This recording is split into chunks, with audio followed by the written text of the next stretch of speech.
Smartly বিদ্যুৎ গ্রাহকদের অর্থ লুট করার জন্য প্রিপেইড স্মার্ট মিটার বাতিল করার দাবিতে সারা দেশের সাথে ত্রিপুরা রাজ্যেও ত্রিপুরা ইলেকট্রিসিটি কনজিউমার অ্যাসোসিয়েশনের আন্দোলন সংগঠিত করছে।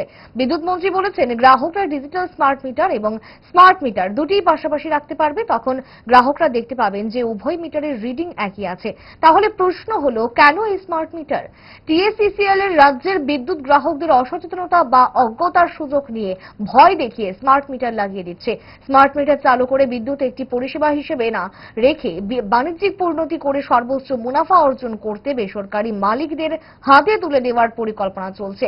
টিএসইসিএল এর গণস্বাক্ষর সংগ্রহ করে কেন্দ্রীয় বিদ্যুৎ মন্ত্রীর উদ্দেশ্যে এক স্মারকলিপি প্রদান করার কর্মসূচি গ্রহণ করা হয়।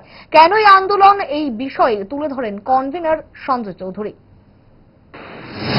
স্মার্ট মিটার স্মার্টলি গ্রাহকদের টাকা লুট করার একটা যন্ত্র।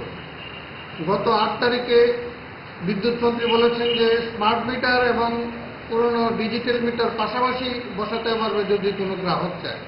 তাহলে দুটোই যদি সঠিক থাকে, ওইটাও যদি সঠিক থাকে, তাহলে স্মার্ট মিটারটা কেন?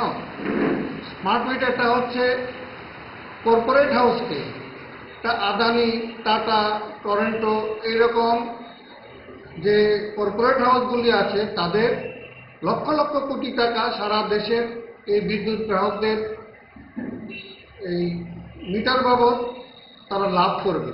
সেই লাভের জন্য এটা খুলে দিয়েছে। পাশাপাশি আমাদের টিএসইসিএল লাভজনক একটা সংস্থা, সেই সংস্থাকে ধীরে ধীরে ক্ষতির দিকে নিয়ে গিয়ে একটা অলাভজনক সংস্থায় পরিণত করেছে।